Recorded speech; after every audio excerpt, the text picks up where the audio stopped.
Andrew Schulz. Schulz. All right, so this guy gets on my nerves.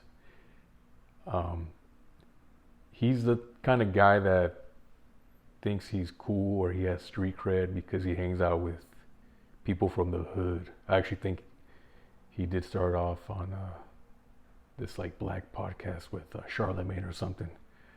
But yeah, but the only reason why they let him hang out is because he buys the bottle, of Patron or E&J, or he just pays for everything. That's the only reason why they let him kick it. But anyways, he reminds me of the guy from Ferris Bueller's Day Off, the one that takes the main character's name for a joyride. That dude. When I seen him, I was like, oh, I've seen this guy before. So yeah. Anyways, I haven't seen too much of his stand-up, and I know he has a podcast, of course.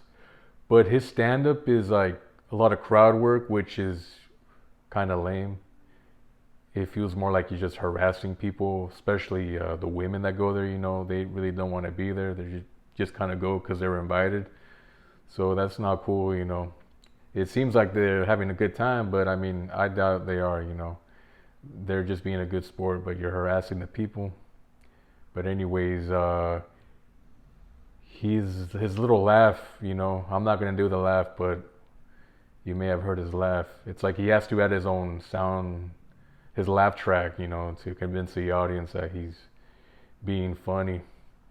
And crowd work doesn't seem like, it seems like you didn't come prepared. You haven't started the show. So it could just be like a combination of everything, that's why I don't like crowd work, even though I think it's more acceptable now, oddly enough. But his podcast, once again, I never really listened to it, just seen the clips of him and the Indian dude. Uh, he's always talking like he's saying something, with his hands, like he's coming to like a revelation or like saying something like philosophical, but he's really saying a whole bunch of nothing. So, man, I don't know who listens to that, honestly.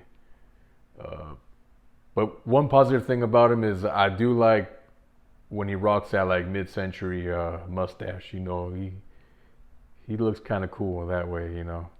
But other than that, there's not much positive I can say about him.